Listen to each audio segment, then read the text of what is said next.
Taz Thornton writes and campaigns on issues of sexuality. Taz lives in Lincolnshire. Hello, thanks for coming on. Hi, Carla. Thanks for inviting me. No worries. I mean, I just wonder, first of all, Taz, how do you feel when stories like this still make the news? Is it a mixed emotion? Because I suppose it's great that we're hearing Kelly Holmes' story, but should it be making the news it does? I don't know where you stand on it. Do you know, this is entirely my point, that I'm so pleased because every time somebody in the public eye feels able and ready to come out, that helps to normalise it more and more. And I use normalise in air quotes because, of course, it is. What's that famous quote? Anything that happens in nature cannot be unnatural. And yet we still have homophobic hate crimes. We still have violence. We still have kids who are afraid to be true to themselves. So that's beautiful.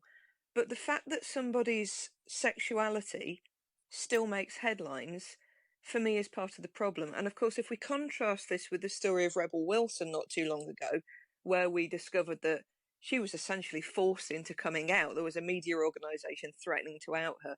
The contrast there is worth looking at as well. So it appears like it was Dame Kelly Holmes' choice to come out, and that's beautiful. But the fact that this is still making headlines shows us that we still have such a long way to go. And then how did you feel, Taz, reading her story? Because she is 52 years old. She says now that she can finally be free and that she can live her true life, be her true self. How did you feel reading that and some of the problems she's had in the past by not being able to talk openly about it?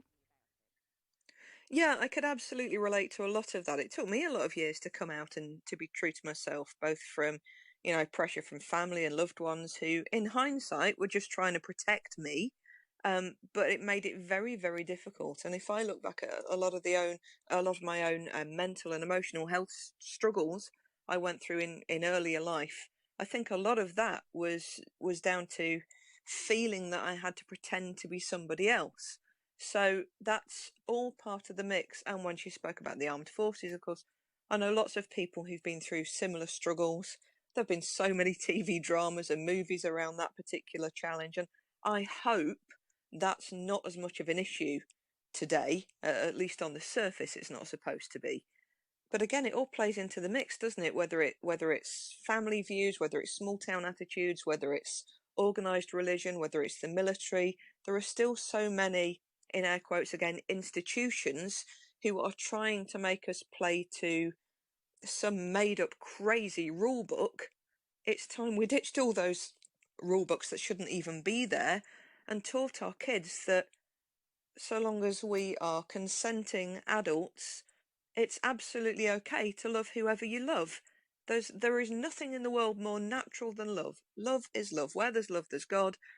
And it's time we all just started playing to that. That's a strength. That's what we need to be carrying forwards. And these are the messages that we need to be learning from stories like Kelly Holmes. I mean, from 18 to her 50s, all that time, I'm sure people around her would have known.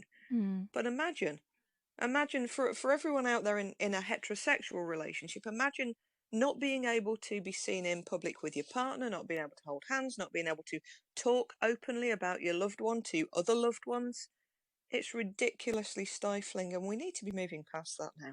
Well, she said as well, she was worried that it would come out, certainly at the peak of her career when she was winning those Olympic golds and going on the victory parade after Athens in 2004, worried it would come out because she felt that what she'd achieved would be tarnished by it. And that's a sad attitude, isn't it? It's sad that she felt that way.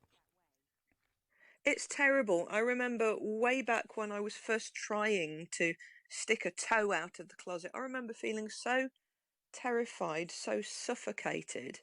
And I remember a loved one telling me, you must never tell anyone that you like girls or your career will be over. Your life will be over, your career will be over, everything will be done. You need to not tell anyone this. You need to leave this in this room, never speak of it again.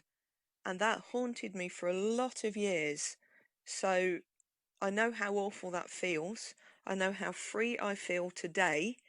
It's just living your truth. We all need to be able to live our truths, and there are so many of us that still feel we can't. And I think that's so tragic and upsetting and just so needless.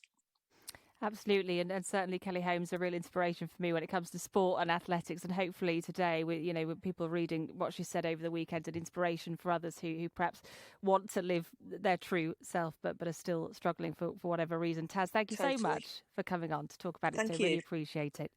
Taz Thornton there, who lives in Lincolnshire, writes and campaigns on issues of sexuality, just getting reaction there.